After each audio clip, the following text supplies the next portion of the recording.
que estamos sorprendidos de ver el esfuerzo que hace la gente con esa ilusión de poder conocernos personalmente. La mayoría de ellos nos han conocido a través de las redes sociales. Íbamos a estar unos cuantos días juntos en Israel, paseando, hablando, conociéndonos más profunda e íntimamente, ¿verdad? Pero el Señor permitió que se diera las circunstancias que ustedes conocen. Y bueno, no hay ninguna queja en nuestro corazón hacia el Señor, ni muchísimo menos. El Señor es el que hace las cosas. Y hoy ha sido un día muy, muy difícil para Israel, muy complicado.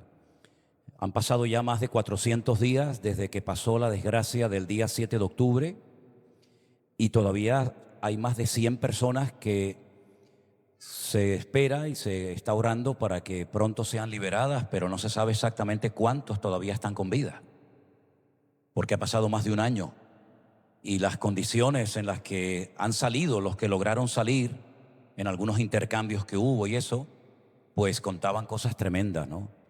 Y todavía siguen habiendo allí niños, niñitos muy pequeños, gente muy anciana, familias enteras, extranjeros de diferentes partes del mundo que todavía no han logrado salir. Se han hecho todos los intentos habidos y por haber para que la gente pudiera salir, pero todo ha sido en vano, no ha habido manera.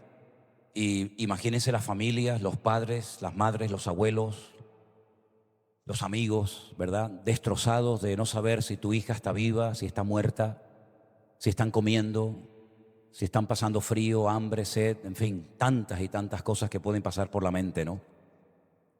Y hoy ha sido un día muy difícil porque hoy Israel ha recibido muchísimos, cientos de misiles de diferentes partes, sobre todo del norte. Algunos han impactado en casas, algunos han impactado en lugares habitados.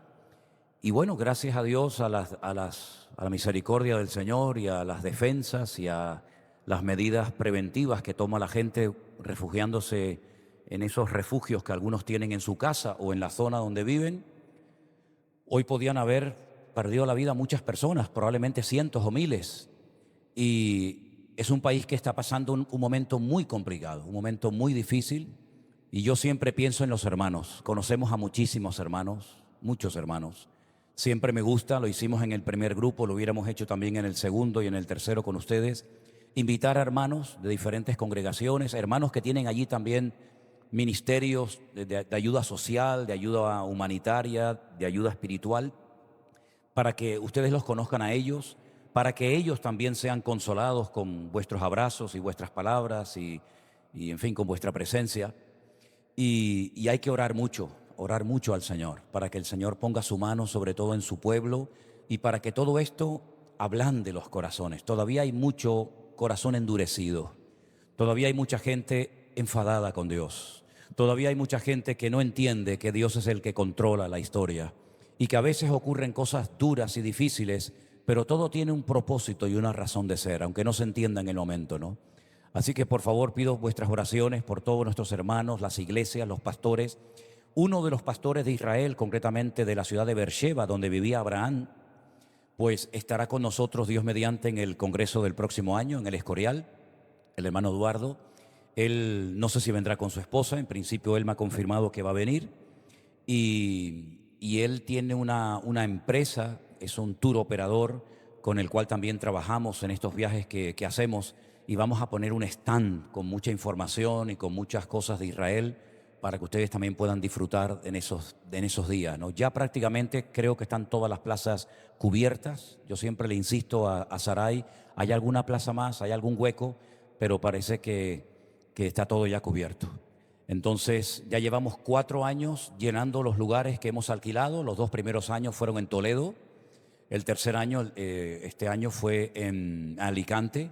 Y el próximo año, Dios mediante, en el mes de abril, será en el pueblo del Escorial, un lugar precioso, un lugar muy bonito, donde probablemente, digo probablemente porque como el tiempo está loco, ¿verdad?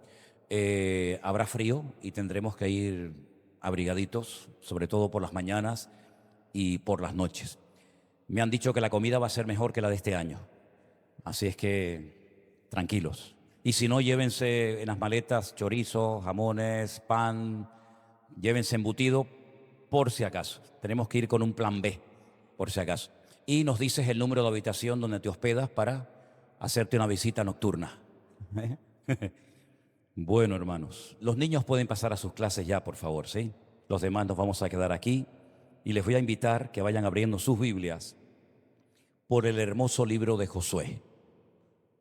El libro de Josué, probablemente lo escribió el mismo Josué. Es un libro que está lleno de grandes lecciones espirituales, de historias extraordinarias. Esta semana, en el culto del día jueves, analizábamos algunas lecciones importantes de dicho libro. Y hoy vamos a ver algo, creo que muy interesante, que está registrado en el capítulo 9 del libro de Josué. Y se titula Astucia de los Gabaonitas. Vamos a orar un momentito. Padre, gracias te damos por tu palabra. Gracias por todos los hermanos que haciendo un gran esfuerzo han venido esta tarde para estar aquí con nosotros, Señor, en este culto. Pedimos, Señor, que ahora tu palabra nos hable, nos ministre, nos fortalezca y que también tu bendición llegue a todos los lugares donde haya alguien conectado, pendiente, Señor, sediento y hambriento de recibir una palabra fresca en el día de hoy. Ponemos este tiempo en tus manos, Señor, en el nombre de tu amado Hijo Jesús. Amén. A veces cuando vamos con los grupos a Israel, les llevo a un lugar que para mí es muy bonito, porque hay una panorámica espectacular y me refiero a una montaña donde dicen que está enterrado el profeta Samuel.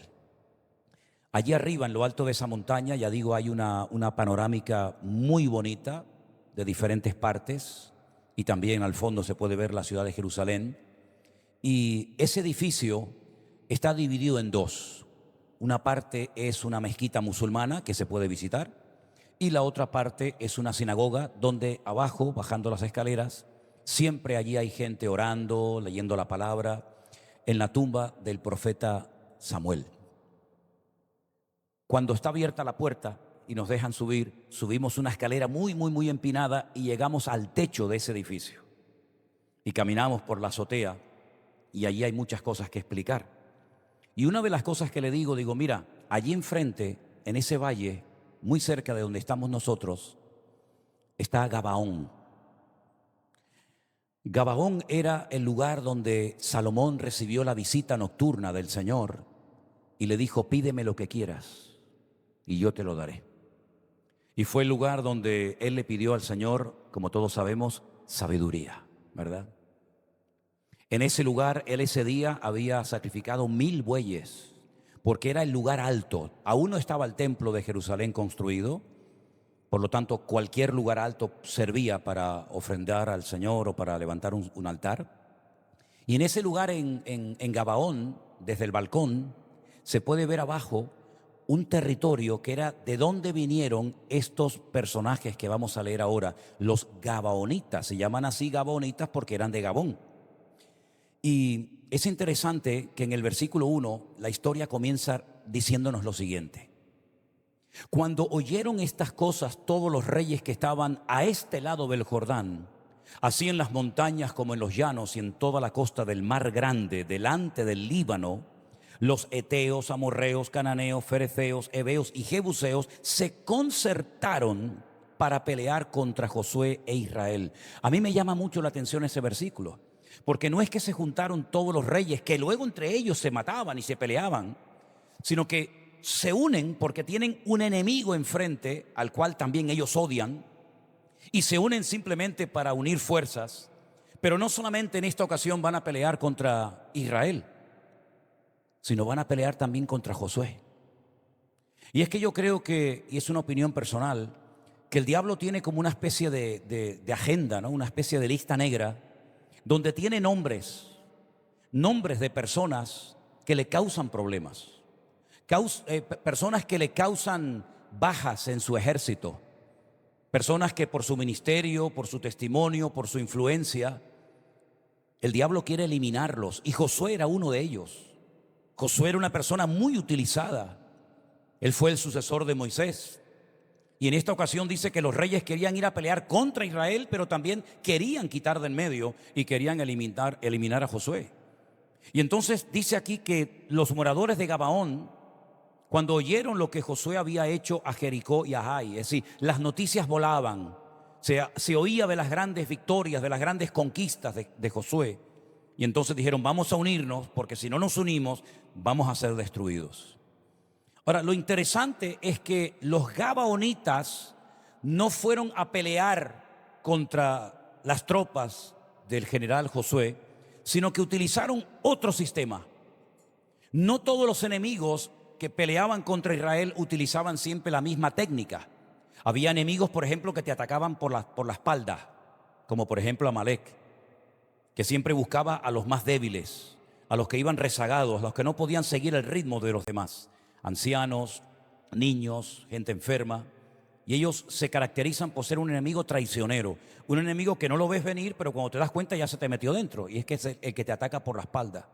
Había otros enemigos que eran expertos en batallas en campos abiertos, en valles. Pero sin embargo había otros que eran enemigos muy peligrosos en bosques o en montañas.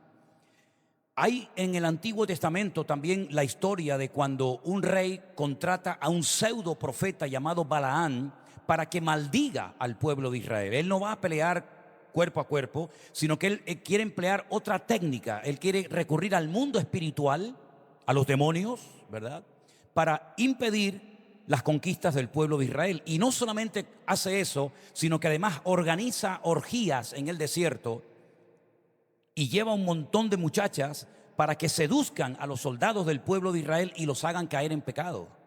Fíjense las diferentes técnicas o tácticas del enemigo para debilitar al pueblo del Señor. En esta ocasión dice que los gabonitas recurrieron a la astucia, no a las armas, sino a la astucia. Esa palabra astucia aparece ya en el primer libro de la Biblia. La Biblia dice que Satanás era un personaje, un ser astuto. Y utilizando esa seducción, utilizando esa astucia, logró llevar al pecado a Eva y posteriormente esta a su marido. Y es esto lo que hacen ahora los gabonitas, emplean de astucia. Y fíjate lo que hacen. Fueron y se fingieron embajadores y tomaron sacos viejos sobre sus asnos y cueros viejos de vino, rotos y remendados, zapatos viejos y recocidos en sus pies, con vestidos viejos sobre sí, y todo el pan que traían para el camino era seco y mohoso. Vinieron a Josué al campamento en Gilgal y le dijeron a él y a los de Israel: nosotros venimos de tierras muy lejanas. Haced pues ahora alianza con nosotros. Y los de Israel respondieron a los heveos: quizás habitáis en medio de nosotros. ¿Cómo pues podremos hacer alianza con vosotros? Ellos respondieron a Josué: nosotros somos tus siervos. Y Josué les dijo: ¿quiénes sois vosotros y de dónde venís? Y ellos le respondieron: tus siervos han venido de tierra muy lejana, por causa del nombre de Jehová tu Dios, porque hemos oído su fama y todo lo que hizo en Egipto. Y así con estas palabras, estas lisonjas, ¿no?, con estas palabras muy dulces y muy bonitas, parece como que van conquistando el corazón de los hombres y el mismo Josué. Y todo lo que hizo a los dos reyes de los amorreos que estaban al otro lado del Jordán, a Sehón, el rey de Hesbón, y a Og, rey de Basán, que estaba en Astarot. Por lo cual nuestros ancianos y todos los moradores de nuestra tierra nos dijeron: tomad en vuestras manos provisión para el camino e id al encuentro de ellos y decidles: nosotros somos vuestros siervos, haced ahora alianza con nosotros. Este nuestro pan lo tomamos caliente de nuestras casas para el camino el día que salimos para venir a vosotros, y helo aquí ahora ya seco y mohoso. Estos cueros de vino también los llenamos nuevos, helos aquí ya rotos, porque estos nuestros vestidos y nuestros zapatos están ya viejos a causa de muy largo camino.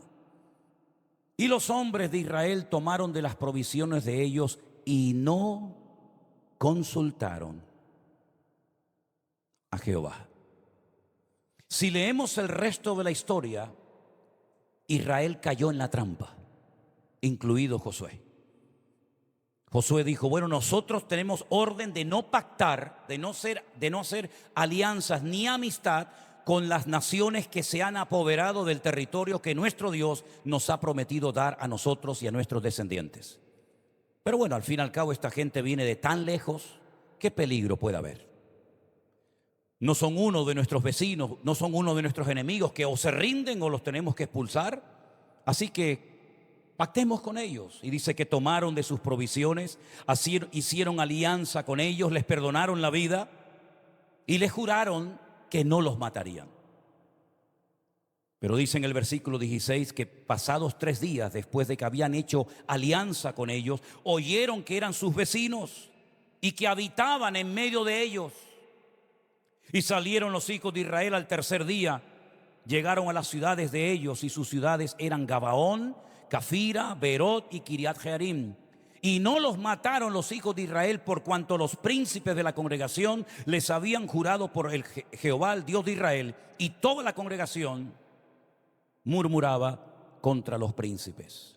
Después dice que los convirtieron en personas que se dedicarían toda su vida a cortar leña para los hijos de Israel y a buscar agua para las familias de Israel, pero ya era demasiado tarde, ya habían pactado con ellos.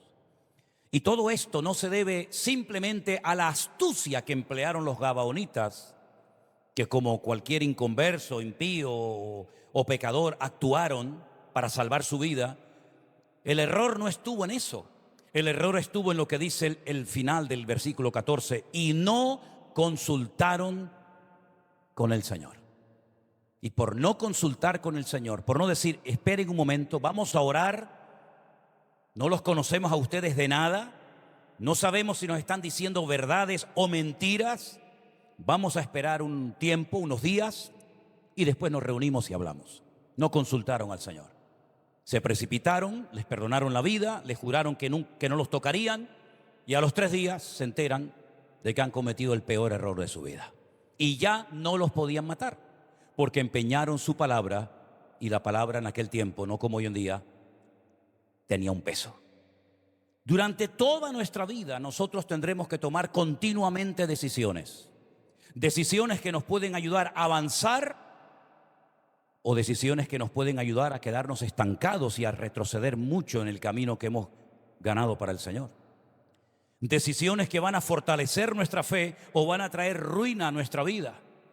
Decisiones que pueden abrir la puerta a futuras bendiciones o hipotecar nuestra libertad y al final terminar llorando por cosas que podíamos haber evitado. La forma como tomamos una decisión demuestra el nivel de madurez que tenemos. Es así.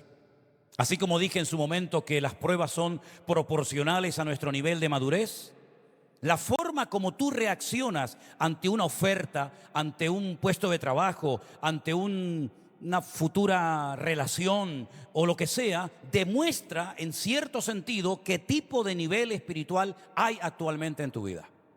La gente inmadura tomará decisiones de inmadurez. La gente madura y apegada al Señor y a su palabra consultarán con el Señor y no se dejarán llevar por impulsos, por emociones, por sentimientos, por ofertas, por cosas muy atractivas, pero que a la larga, por no haber consultado previamente con el Señor, se pueden volver en tu contra. Hay muchas lágrimas que se podían haber evitado, muchos sufrimientos que se podían haber evitado si se hubiera previamente consultado con el Señor. Y la Biblia está llena de ejemplos de personas que tomaron buenas y sabias decisiones en un momento oportuno y personas que tomaron pésimas decisiones y lo lamentaron toda su vida, incluso hasta su descendencia. Por ejemplo, Abraham tomó una muy buena decisión cuando recibe el llamado de Dios a dejarlo todo. Sal de tu tierra y de tu parentela a la tierra que yo te mostraré. Él tenía que tomar una decisión. El llamado estaba claro. La voz de Dios la había oído, pero ahora eres tú el que tienes la última palabra. O te quedas o te vas. Obedeces al Señor o te rebelas en contra de su palabra y haces oído sordo, pero nunca podrás decir que el Señor no te dijo lo que quería hacer con tu vida. Él tomó la sabia decisión de dejarlo todo y salir sin saber, dice la Biblia, a dónde iba. Pero fue una sabia decisión. Moisés, cuando tenía 40 años, dice en la carta a los Hebreos, en el capítulo 11, que él rehusó llamarse hijo de la hija de Faraón porque prefería sufrir los vituperios de su pueblo en aquel momento, porque tenía puesta la mirada en el galardón y porque sabía que las aflicciones que le iban a alcanzar en aquel momento no se podían comparar con la gloria que el Señor iba a derramar sobre su vida y cómo el Señor lo iba a usar poderosamente. Tomó una muy sabia decisión. En el mismo libro de Josué, casi al final, cuando ya Josué ya es anciano y cuando ya se está como despidiendo de la congregación, le dice a la gente: yo no sé lo que ustedes van a hacer cuando yo me muera, Yo no sé lo que van a hacer. No sé si van a seguir en la ley de Moisés, si van a obedecer al Señor, o al ver la cantidad de ídolos y de imágenes que hay en Canaán, ustedes se van a convertir en un pueblo de idólatras. Y se van a olvidar de todo lo que el Señor hizo en Egipto y de todas las victorias que hemos obtenido. Yo no sé lo que ustedes van a hacer, pero yo les digo algo: yo y mi casa serviremos al Señor. Fue una decisión que él tomó y la mantuvo hasta el final. Como Daniel, cuando fue muy jovencito, llevado cautivo a Babilonia, dice que desde el primer día que entró en aquel lugar, con una presión terrible, dice que él propuso en su corazón, él decidió en su corazón no contaminarse con nada ni con nadie. Y mira que lo intentaron, Le cambiaron el nombre, le enseñaron otra cultura, le enseñaron otra religión, le hicieron absolutamente de todo para quitar a Dios de su vida. Sin embargo, él había decidido, él había propuesto en su corazón tomarse su relación con el Señor muy, pero que muy en serio. Incluso estuvo dispuesto a dar su vida, como saben ustedes, en varias ocasiones. Una sabia decisión tomó, por ejemplo, Jairo, el principal de la sinagoga, ¿se acuerdan? Dice la Biblia que tenía una hija jovencita, una adolescente enferma, y él se traga su orgullo. Él se da cuenta de que todo su conocimiento y toda su sabiduría como líder o como responsable de la sinagoga no le sirven en ese momento de nada, y él toma la decisión de salir delante de todo el pueblo, todo el mundo lo está observando, y de ir a pedir ayuda y auxilio al Señor Jesús. Incluso después, cuando le llegan y le dicen: no molestes más al maestro, tu hija acaba de morir, el Señor le dice: no temas, sigue adelante. Sabias decisiones tomaron aquellos jóvenes que tenían un amigo paralítico, que el pobrecito no se podía mover por sí mismo. Y dice la Biblia que un día, estando Jesús en una casa en Capernaum, por cierto abarrotada de tanta gente que había, en vez de desanimarse, en vez de decir: bueno, venimos otro día, o mira, hoy no se puede, ya olvídate, ellos siguieron adelante con su fe, pusieron en práctica su fe, y dice la Biblia que subiendo a lo alto del tejado, lo bajan, y entonces vieron cómo el Señor sanó a su amigo y cómo le cambió la vida. Si la Biblia está llena de personas, de hombres, de mujeres, de grandes personajes, algunos muy conocidos, otros menos conocidos, que tomaron muy buenas y sabias decisiones. Pero también la Biblia, hay que decirlo, está llena de personajes que se equivocaron, que no obedecieron al Señor en el momento más importante de su vida. Por ejemplo, Adán y Eva. Adán y Eva conocían la voluntad de Dios, conocían cuáles eran los límites que el Señor les había puesto, pero tanto él como ella tomaron una mala decisión que nos arrastró a todos y a cada uno de nosotros cuando le creyeron al diablo más que a lo que el Señor les había dicho. El día que pecares, pereceréis. Perderéis mi gloria, mi presencia, la inocencia que os caracteriza, la comunión perfecta y maravillosa que tenemos. Todo eso va a cambiar, pero prefirieron, ya digo, obedecer al diablo, a sus mentiras, en vez de creerle a Dios. Caín se equivocó cuando tomó la decisión, engañando a su hermano, de salgamos al campo a dar un paseo. Vamos a tener un ratito de comunión, ¿verdad? Para conocernos un poquito más. Y dice la Biblia que en un momento de despiste, Caín se levanta contra su hermano Caín, y dice la Biblia que lo mata. Una pésima decisión tomó Saúl cuando Samuel le había dicho: no hagas nada hasta que yo aparezca por el campamento, presente el sacrificio, pida la bendición del Señor y luego puede salir al campo de batalla con el respaldo de Dios.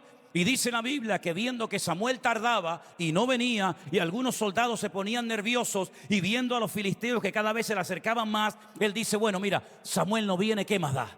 Y presenta el sacrificio. Y en ese momento aparece Samuel y le dice: locamente has actuado. La decisión que has tomado ha sido una locura, porque yo no te dije que hicieras el sacrificio tú, sino que yo estoy aquí para hacer esto y luego tú tu parte. Y dice la Biblia que ese día el Señor tomó también una decisión, porque Dios también ha tomado y sigue tomando decisiones prácticamente a diario. Y fue la de pasarle el reino a otra persona fiel y obediente y humilde, como fue David y no como fue Saúl. El joven rico, ¿se acuerdan del joven rico? ¿Alguien sabe cómo se llamaba el joven rico? Anderson se llamaba, ¿no? No. No sabemos cómo se llamaba. ¿Tú sabes, Anderson, cómo se llamaba? Nadie sabe cómo se llamaba el joven rico, ¿sí o no? Era joven, era rico y era religioso, pero el nombre no lo sabemos. Y tomó una decisión buena y una mala. ¿Cuál fue la buena? Voy a ir al Señor a presentarle mi duda. Señor, ¿qué tengo que hacer para heredar, para tener la vida eterna? Es una decisión magnífica, porque fue a preguntar al mejor maestro del mundo, al que verdaderamente tenía una sabia y correcta respuesta. Una decisión muy bien tomada, pero lamentablemente cuando oye la respuesta no le gustó. Y dice que se fue muy triste y tomó una mala decisión de no seguir al Señor y de no obedecer su palabra. ¿Se acuerdan de la mujer de Lot? El Señor le dijo, salgan corriendo, que esto va a pasar aquí por los aires en cualquier momento. No miren atrás, no cojan nada, fuera, salgan corriendo.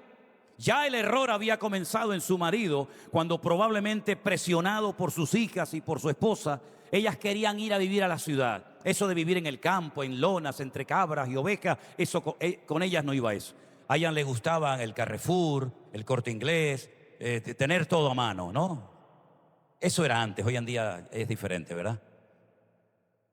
Y el tontorrón de Lot dice, bueno, venga, vamos a ir poquito a poco poniendo las tiendas hacia Sodoma. Y cuando ves a Lot en Sodoma, ya está establecido, sus hijas están a punto de casarse con gente de Sodoma y de Gomorra. Es decir, un desastre, se metió en la boca del lobo, una pésima decisión.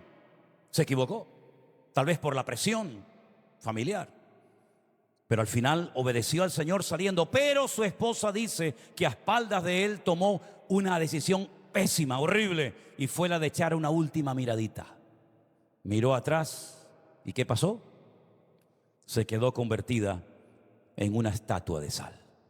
Romanos capítulo 12, carta hermosa escrita por el apóstol Pablo, versículos 1 y 2. Tomen nota y apréndanse estos versículos de memoria. Dicen así, Romanos capítulo 12, versículos 1 y 2. Así que, hermanos, os ruego por las misericordias de Dios que presentéis vuestros cuerpos en sacrificio vivo, santo, agradable a Dios, que vuestro culto racional. No os conforméis, no se adapten a este siglo, a este sistema de valores del mundo, sino transformaos por medio de la renovación de vuestro entendimiento, para que podáis que comprobar cuál sea la buena, agradable y perfecta voluntad de Dios. El mundo está presionándonos, ¿verdad? Nos dicen cómo tenemos que vestirnos, cómo tenemos que hablar, qué cosas tenemos que aceptar, qué cosas tenemos que hacer, qué otras cosas no tenemos que hacer. Sí, el mundo está tratando de moldear, ¿verdad?, nuestro estilo de vida. Y ahí tenemos que tener una buena base y un buen fundamento.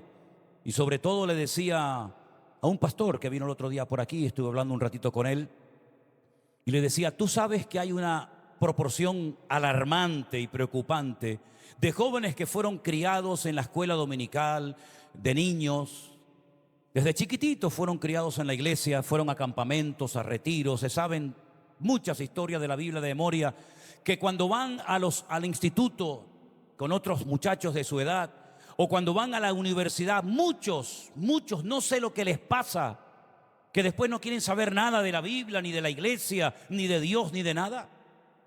Es algo alarmante, está pasando en todas partes del mundo. Muchos padres me dicen, mi hijo iba a la escuela dominical, mi hijo estaba en la alabanza, mi hija tocaba el piano en la iglesia, pero cuando fue a la universidad cambió completamente. No sé lo que le hicieron, no sé lo que escuchó, pero se olvidó de Dios, de la Biblia, de todo. Y se ha hecho agnóstica. Yo le dije, yo creo que se ha hecho estúpida más que agnóstica, ¿no? Y es una lástima ver que personas toman decisiones por la presión que reciben. Me decían algunos jóvenes de nuestra iglesia en Bruselas que algunos chicos en la escuela se convierten al Islam y se hacen simpatizantes del Islam para que no le hagan bullying en las clases, porque son minoría y entonces no tienen amistades, la gente se ríe de ellos, pasa de ellos y les hacen el vacío. Tremendo, ¿no? Qué importante es tener hoy en día una buena base, ¿verdad?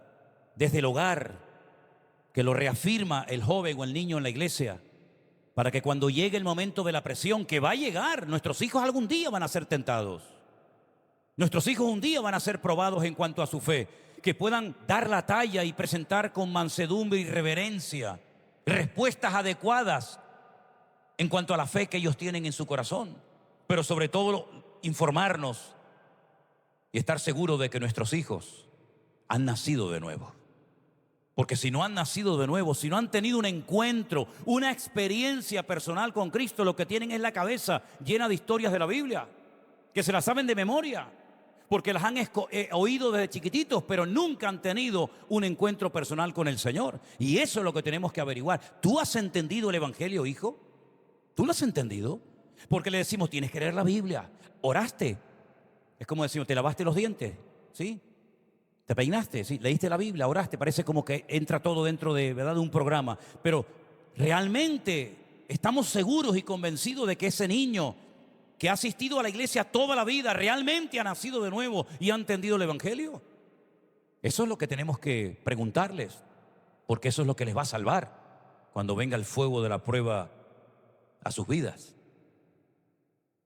Algunas personas que tomaron pésimas decisiones en la Biblia la tomaron por el miedo al fracaso, por miedo a verse solo, como por ejemplo el caso de Saúl, que dice la palabra de Dios que al ver que Samuel no llegaba y al ver que los filisteos venían contra él, tuvo miedo e hizo algo que no le correspondía hacer.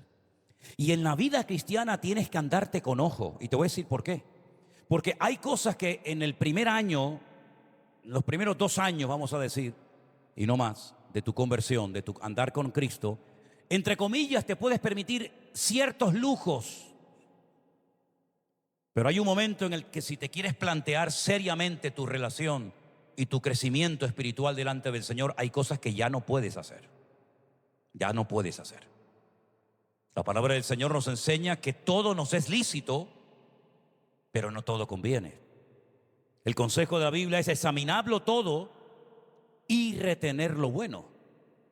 Y lo importante es que lleguemos a un punto en nuestra vida en el que ya no necesitemos la presión de papá, de mamá, del abuelito, de la abuela, del pastor, de la iglesia, de los hermanos, sino que aunque esté solo en medio de impíos y de pecadores, sepa marcar una diferencia porque tiene puesta su mirada y su confianza en el Señor. Como le pasó, por ejemplo, a José en Egipto, que tomó la decisión de mantenerse fiel al Señor, aunque nadie veía si iba a cometer un pecado. Nadie lo observaba, no había pastor, no había padre, no había madre, no había amigo. Todos eran pecadores, todos eran terribles. Y él era el único que era diferente, pero él no se dejó arrastrar por el sistema de valores, por el modelo de vida de Egipto, sino que él supo que aquella estancia en aquel lugar, incluso en la cárcel, en los peores momentos de su vida, todo aquello tenía un propósito. De hecho, se lo dice años más tarde a sus hermanos: no fuisteis vosotros los que me trajisteis aquí, fue Dios el que usó vuestras vidas para traerme a este lugar. Él supo interpretar las circunstancias de su época.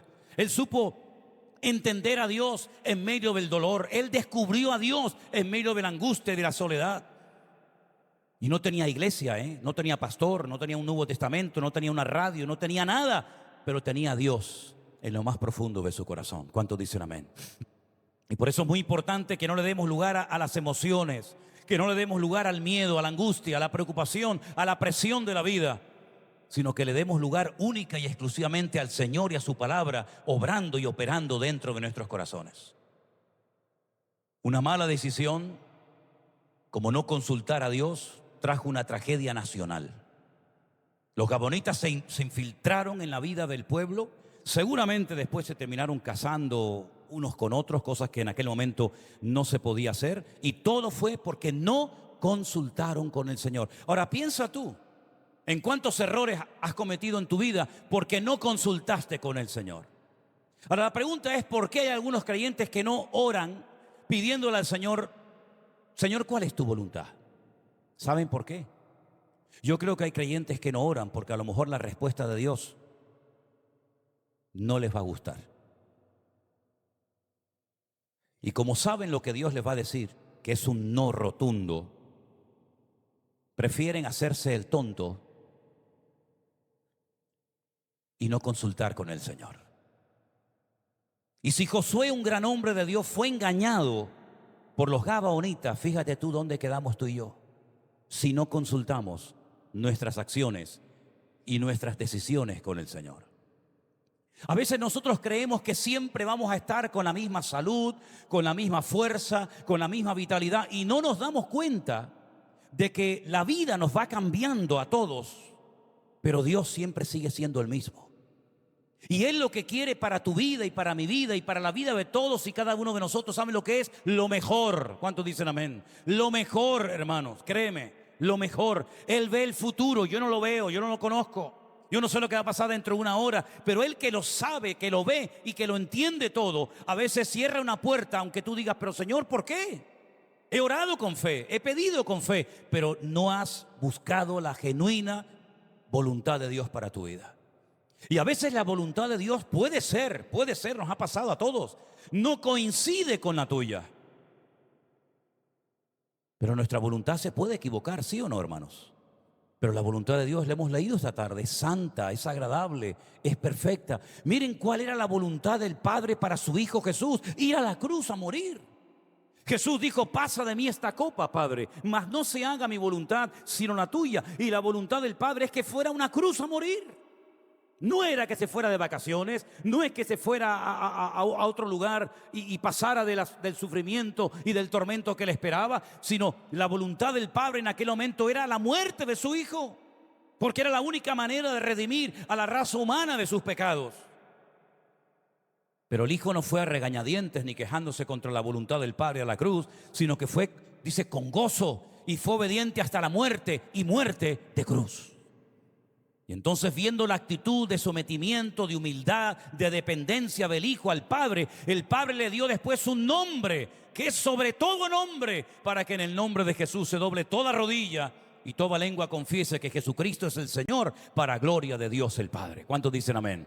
Es decir, como dice ese versículo de Romanos 8, que muchas veces se lo he puesto a la gente ahí cuando le firmo un libro, lo que sea.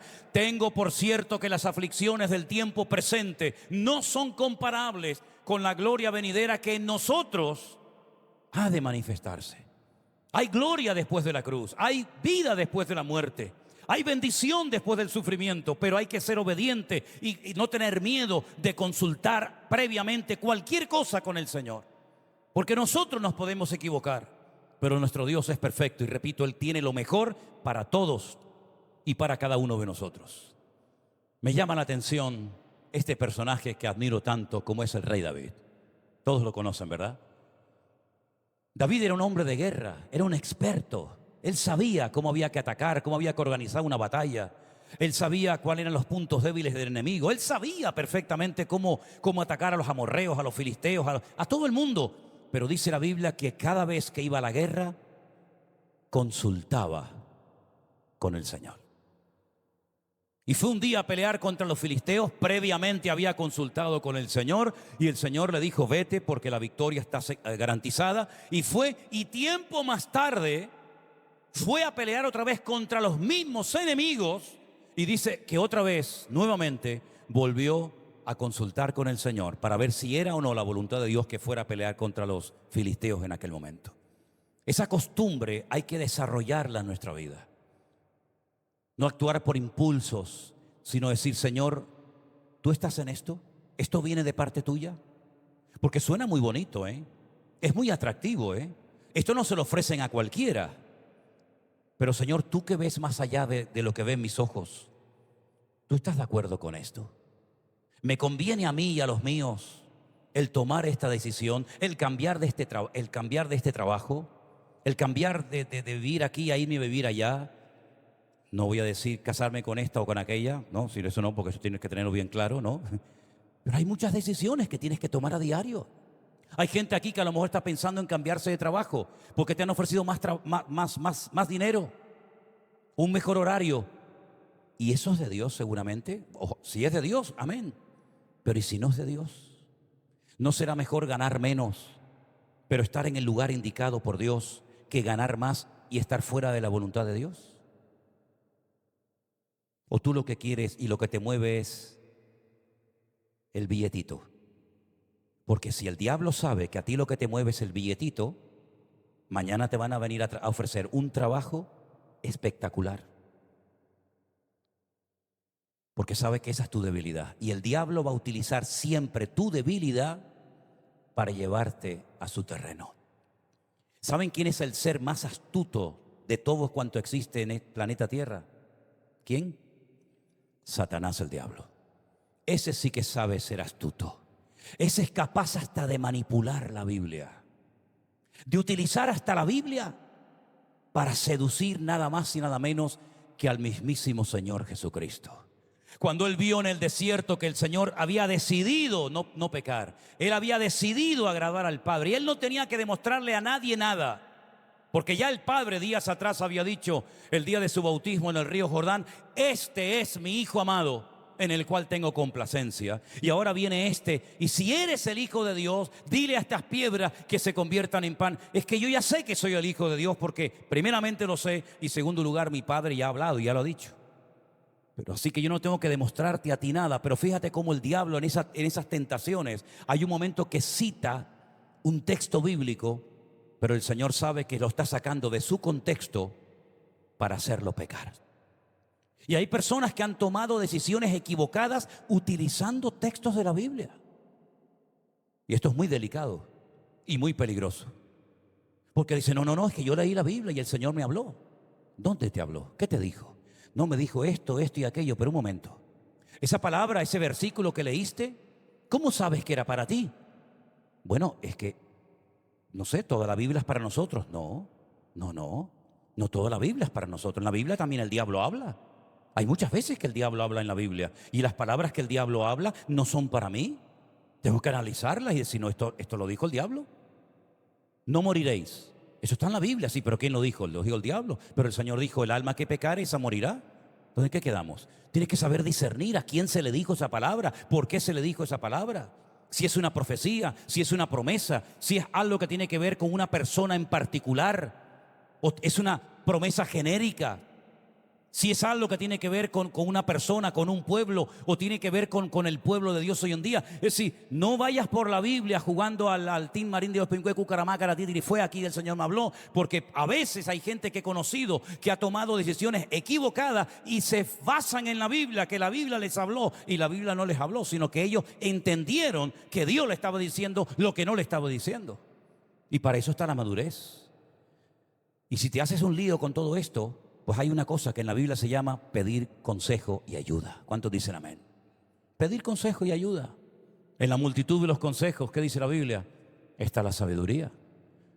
Pero pida consejo de alguien que te ame tanto, que esté dispuesto a llevarte la contraria, aunque a ti no te guste. No busques a la persona que te va a reír la gracia y te va a decir a todos, sí, tienes razón, sí, hazlo, para no perder la amistad. Alguien que sea más maduro, alguien que sea más espiritual que tú, alguien que te respete y te ame tanto, que esté dispuesto a decirte, perdóname, estás equivocada. Uy, pero ¿cómo me dices eso? Pues porque te amo. Pues porque quiero lo mejor para tu vida. Te podría decir, sí, cómpralo, vete, hazlo, dilo. Pero te estaría agradando a ti, pero estaría desagradando a mi Señor, que al fin y al cabo es al quien deseo agradar más en esta vida. Amén, hermanos. Así que fíjense todo lo que pasó en el pueblo de Israel porque no consultaron con el Señor.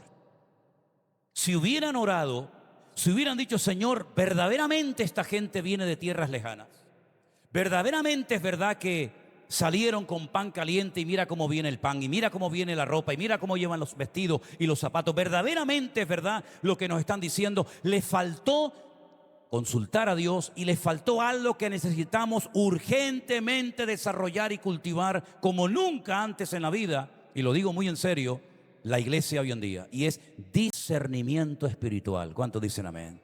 ¿Es que acaso hemos olvidado que hay una lista en 1 Corintios 12 de nueve dones, y uno de ellos es el don de discernir los espíritus? Porque no todo espíritu ha salido de parte del Señor. ¿No dice eso la Biblia? La palabra de Dios dice que un día Pablo con su compañero iban a orar a un río porque no había minyan, sino había un grupo mínimo de 10 varones para poder establecer una sinagoga. Y por eso tenían que irse al río a orar. Y dice que mientras iban al río cada día caminando Pablo y Silas, les salía una muchacha al encuentro y le decía a todo el mundo: atentos, escuchen bien, estos señores, estos predicadores son siervos del Dios Altísimo. Y un día y otro día y otro día, diciendo aparentemente algo bonito. Estos son siervos del Dios Altísimo. Pero dice que después de muchos días, desagradando este peloteo, desagradando estas palabras de esta muchacha, dice que se volvió y reprendió a ese espíritu de adivinación, que es lo que algunos tienen, no palabras de profecía, sino espíritu de adivinación. Y dice que salió de ella y los amos de esta chica vieron que perdieron su ganancia. Hay mucha gente que van por la vida creyendo que están profetizando y de profeta no tienen nada. Lo que tienen más bien probablemente sea espíritu de adivinación y ni siquiera se han dado cuenta. Y Pablo no se dio cuenta al momento, sino dice que después de muchos días esto ya le desagradaba. Ya no me gusta esto que está diciendo continuamente esta niña. Y dice la Biblia que después de muchos días reprendió, discernió que ese espíritu, esa expresión, esa palabra no venía de parte del corazón de Dios. Exactamente igual le pasó al Señor Jesucristo en el norte de Israel, en una ciudad que antaño se llamaba Cesarea de Filipo. Cuando él le pregunta a sus discípulos: ¿qué opina? ¿Qué dice la gente de mí? Y algunos le dijeron: bueno, algunos piensan que eres Juan el Bautista, que ha resucitado de los muertos. Oh. Y otros piensan que eres Elías. Y otros piensan esto y otros piensan aquello. Y el Señor se les queda mirando a sus discípulos y le dice: ¿y yo para vosotros a estas alturas de la vida, quién soy yo para ustedes? Y todos callaron, salvo Pedro, que dijo: tú eres para mí el Cristo, el Mesías, el ungido, el Hijo del Dios viviente. Y el Señor lo felicita delante de sus discípulos, imagínense, ¿no? Bienaventurado eres, Simón, hijo de Jonás, porque esto que acabas de declarar, esto que acabas de decir, no te lo reveló sangre ni carne, sino mi Padre que está en los cielos. Es una revelación directa del corazón de mi Padre al tuyo. Pero días más tarde, cuando el Señor Jesucristo anuncia que tiene que ir a Jerusalén a morir y a cumplir con las Sagradas Escrituras, con las profecías, dice que lo llamó aparte y le dijo: Señor, no vayas. No vayas, que no te acontezca esto de morir en una cruz. Y el Señor, ¿qué le dijo? Apártate de mí, Satanás, porque no pones la mira en las cosas de Dios, sino en las cosas de la tierra. El mismo que días atrás fue alabado, ahora es reprendido públicamente porque se dejó utilizar por el Señor, pero también se dejó utilizar por el diablo.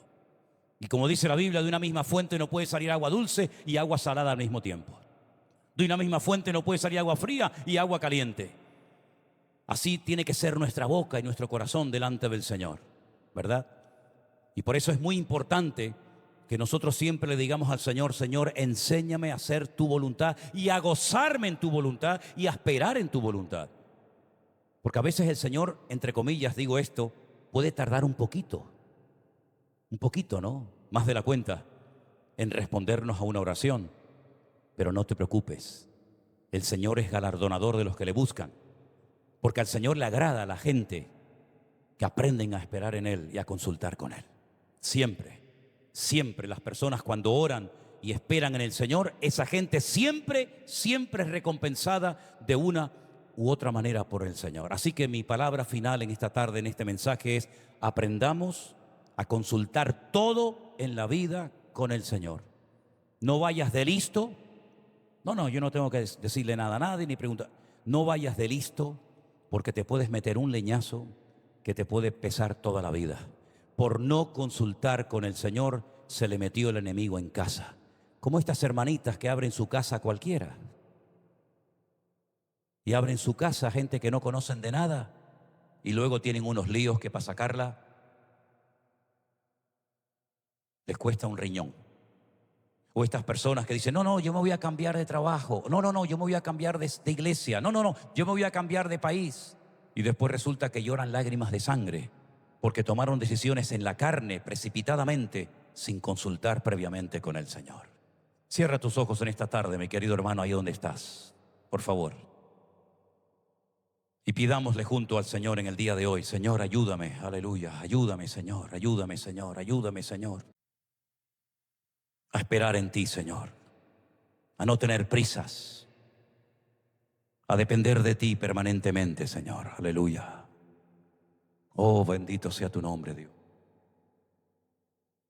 Si tienes que tomar una decisión, hermano y hermana, en los próximos días, ora al Señor, busca de Él su palabra. No te precipites, no digas, no, no, no, no, no, o sí, sí, sí, no, tranquilo, tranquilo, no corras, no corras. Deja que el Señor, aleluya, deja que el Señor tome las riendas de tu vida. No tengas ninguna prisa, al contrario, aprende a esperar en el Señor, aleluya. Gracias, mi Dios. Gracias, Señor Jesús. Ponga sus decisiones, ponga su vida en las manos del Señor y deje, aleluya, que Él sea el pastor de tu alma. Decisiones con un trabajo, decisiones con un hijo, decisiones con tu salud. Ponga todo en las manos del Señor. Nosotros teníamos que estar ahora mismo en otro país. Sin embargo, el Señor tenía otros planes. ¿Para qué nos ha traído aquí? Tal vez algunos para que escucháramos esta palabra. No lo sé, Dios lo sabe. Pero sea como sea, mi querido hermano,